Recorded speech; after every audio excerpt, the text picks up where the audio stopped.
کردار میں کچھ، یعنی کچھ تو بندے کے پاس ہو، کوئی تو شے ہو، کچھ تو ایسا ہو میرے عزیز۔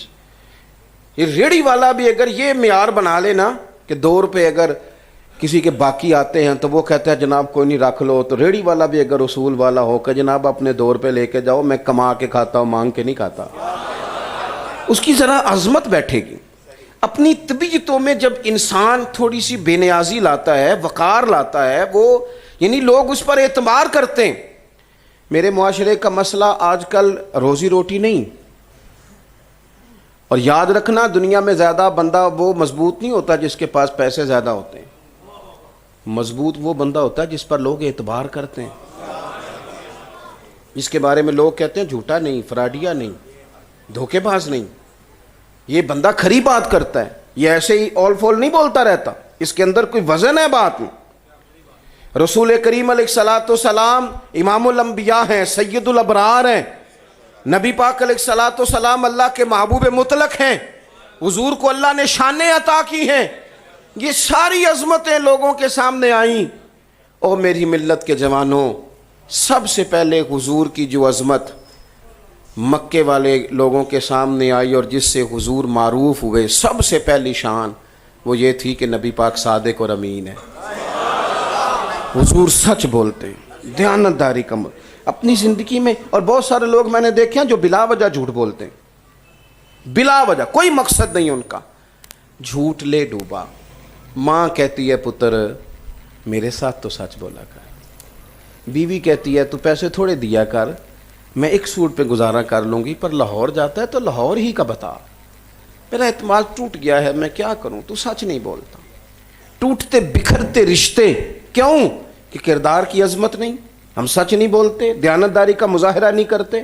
میں تو مدارس کے طلباء سے بھی گزارش کرتا ہوں، میں اکثر کہتا ہوں جو تم دین کے وارث ہو، اگر کہتے ہو نا 6 بجے فجر ہوگی تو تم نے مصلی پہ وعدہ کیا، لہذا 6:01 نہیں ہونا چاہیے، تم نے کہا ہے میں 6 بجے پڑھاؤں گا، مصلی پہ بیٹھ کے کہا ہے۔ ہم اگر بہت سارے لوگ کہتے ہیں، ابھی بھی مجھے آئی صاحب کہہ رہے تھے آپ تو 10 منٹ پہلے آ گئے، آپ کو 12 بجے آنا تھا، میں نے کہا بس بھی ہم بھی اپنی عادت نہیں بدل سکتے۔ میں نا ایک شادی پہ چلا گیا، انہوں نے کارڈ پہ 6 بجے کا ٹائم لکھا تھا۔ ہم وہ والے سیانے نہیں ہونا چاہتے جس میں بندہ سیانا ہو جائے لیکن بات سچی نہ رہے، وہ والے وی آئی پی نہیں ہونا چاہتے جس میں بندہ وی آئی پی ہو جائے اور مانا یہ ہو کہ وی آئی پی ہے لہذا دیر سے آتا ہے، یہ نہیں ہونا چاہیے۔ میں 6 بجے چلا گیا تو وہ وہاں جا کے میں نے فون کیا ان کو، دعوت دینے والوں کو، میں نے کہا 6 بجے کا ٹائم لکھا تھا کارڈ پہ، تو جو میزبان تھے بیٹی والے تھے وہ بھی ابھی گھر تھے، تو مجھے کہنے لگے میں یہ باتیں آپ کو ہنسنے کو نہیں سنا رہا، یہ رونے والی باتیں۔ میں نے کہا جناب آپ آئے نہیں، کہنے لگے جی آپ آ بھی گئے، میں کہا میں نے تسی ویلا سمجھ لو، ویلا بندہ سا نا، تو کیوں 6 بجے کا لکھا تھا؟ ساری برادری بیٹھ کے، سارا خاندان بیٹھ کے شادی کا ٹائم لکھتا ہے، جھوٹ لکھتا ہے کہ 2 بجے بارات آئے گی، کیوں نہیں آتی 2 بجے؟ ہم تو اس محبوب کے ماننے والے ہیں، اس رسول کے جن کی سب سے پہلے شان یہ ہے کہ صادق اور امین ہے، جو من میں آئے کوئی کرے، جس طرح کی طبیعت تو پڑھیے نا بخاری میں کیا لکھا ہے۔ حضرت حذیفہ رضی اللہ تعالیٰ عنہ فرماتے ہیں میرے ساتھ ایک صحابی تھے، ہم دونوں بدر میں حضور کی بارگاہ میں حاضری کے لیے جا رہے تھے، اور بدر کی جنگ میں ایک ایک شخص کی حاجت تھی، ایک ایک بندے کی ضرورت تھی، چونکہ 1000 کا مقابلہ 313 کے ساتھ، یعنی ایمرجنسی لوگوں کی ضرورت ہے۔ فرماتے ہیں ہم جا رہے تھے، رستے میں ہمیں ابو جہل سے ملاقات ہو گئی، اس نے پکڑ لیا، کہنے لگا کہاں جا رہے ہو؟ ہم نے کہا حضور کی زیارت کے لیے۔ کہنے لگا نہیں تم جا رہے ہو، جا کے فوج میں شامل ہونا ہے، تم نے لڑنا ہے ہمارے خلاف۔ اب تو لوگوں نے جھوٹ کا نام ہی بدل دیا ہے، اب جھوٹ کا نام لوگوں نے بہانہ رکھا ہے، کہتے میں کو بہانہ کر دیا تھا، بہانہ نہیں کیا تھا، آپ مان جائیں نے جھوٹ بولا تھا۔ اور کچھ پرسنالٹیز ایسی ہیں جن کے ساتھ جھوٹ بالکل نہیں جچتا، یعنی مزہ نہیں آتا، لطف نہیں آتا۔ یار آپ کی جو پرسنالٹی ہے نا، یعنی جب کسی کو پتہ چلے گا کہ اس خوبصورت ذائچے میں ڈھلے ہوئے آدمی نے جو بات کی تھی وہ ٹھیک نہیں تھی، تو آپ کی شخصیت کا کیا اثر رہ جائے گا اس بندے کے ذہن میں، کس طرح کر کے ٹوٹے اور بکھرے۔ یہ ہمارے رشتے کمزور کیوں ہو جاتے ہیں؟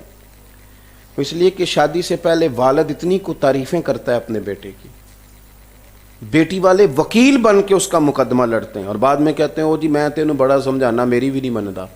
جھوٹ بولتے رہے آپ، دھوکہ دیتے رہے۔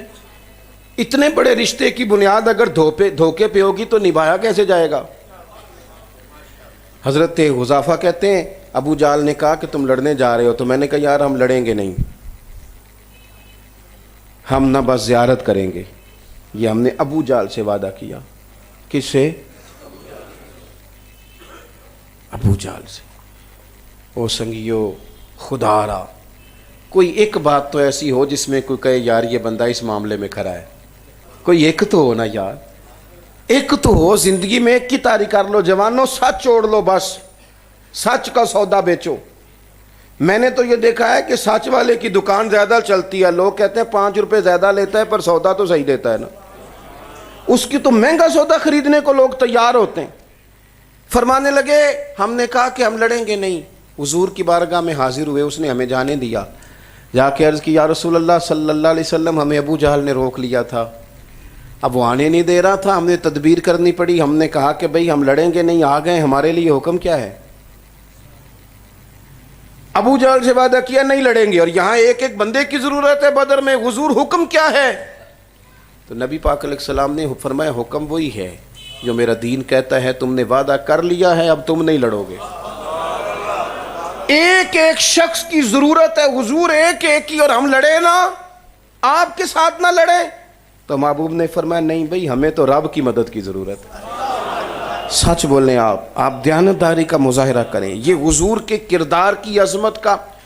حضرت ابو سفیان رضی اللہ تعالیٰ عنہ بعد میں مسلمان ہوئے، فرماتے ہیں کہ ہرقل بادشاہ کے پاس جب نبی پاک علیہ السلام کی خبر پہنچی نا، خط گیا، تو اس نے کہا پتہ کرو یار یہاں کوئی مسلمان بادشاہ آیا ہوا ہے، مسلمانوں نے ہمیں پیغام دیا، پتہ کرو کوئی عرب کا تاجر آیا ہوا ہے، کوئی سردار قسم کا بندہ ہو، وزادار آدمی، میں نے کوئی بات چیت کرنی ہے۔ کہتے ہیں کہ میں وہاں تجارت کے لیے گیا ہوا تھا، اس کے سپاہی مجھے پکڑ کے لے گئے، میں بادشاہ کے سامنے بیٹھا ہوں، وہ مجھ سے کہنے لگا یہ جنہوں نے اعلان نبوت کیا ہے تمہارے کیا لگتے ہیں؟ میں نے کہا میرے بھتیجے ہوتے ہیں رشتے میں۔ کہتے اس نے سوال جواب شروع کیے۔ جناب ابو سفیان ابھی کلمہ نہیں پڑھتے تھے، کہتے تھے میں نے وہیں کھڑے ہو کے جواب دیے جہاں ہم دیا کرتے تھے، جو اس دور میں مخالفین کا طریقہ تھا، جہاں کھڑے ہو کے دیتے تھے وہیں کھڑے ہو کے دیے، کوئی حمایت میں باتیں نہیں کرنی تھی، جو کہ ابھی مسلمان نہیں تھے۔ فرماتے ہیں انہوں نے کہا کہ وہ جنہوں نے اعلان نبوت کیا ہے ان کے ماننے والے غریب ہیں کہ امیر ہیں؟ تو کہتے ہیں میں نے کہا نہیں غریب لوگ ہیں، غریب، امیر ناراض نہ ہو جائیں، میلاد کے جلسوں میں غریب لوگ، جلوس میں غریب لوگ، مسجدوں میں غریب، امیر بھی جاتے ہیں لیکن جب کسی ایم این اے کو دکھانا ہونا کہ میں بھی گاڑی لے کے آیا ہوں، ہاں پھر ان کو دلیل کی بھی ضرورت نہیں ہوتی کہ جائز ہے کہ ناجائز۔ کیوں جھوٹوں کے پیچھے بھاگتے ہو؟ کن چکروں میں پڑے ہوئے ہو؟ میں ربیع الاول شریف میں ایک دن رات کو دیر سے آ رہا تھا، تو ایک بڑے چودھری صاحب ایک سیاسی جماعت سے وابستہ ہیں، میرے ساتھ محبت کا تعلق ہے، مجھے کھڑا کر کے کہنے لگے کل ہمارے ہاں محفل تھی، مولویوں نے سونے نہیں دیا۔ تو ہم بھی منہ میں زبان رکھتے ہیں۔ میں نے ان سے کہا چودھری صاحب کوئی مسئلہ نہیں، الیکشن آ لینے دیں، آپ نے بھی نہیں سونے دینا، ایک جاتا ہے دوسرا دروازے پہ آ جاتا ہے۔ لیکن میرے اور آپ کے نصیب میں تھوڑا فرق ہے، آپ پچھلے 5 سال پہلے ایک الیکشن تھا تو کسی اور جماعت کے نعرے لگا رہے تھے، اور آج آپ کسی اور جماعت کے لگا رہے ہیں، خدا جانے اگلے 5 سال کس کے لگائیں گے۔ ہمارا نصیب دیکھو جب سے پیدا ہوئے ہیں مدینے والے کا ہی نعرہ لگا رہے ہیں، یہ ہمارا نصیب ہے، ہمیں بدلنا نہیں پڑا، اور حشر میں بھی ہوگا ہمارا داخلہ اس شان سے کہ ہم یا رسول اللہ کا نعرہ لگاتے جائیں گے۔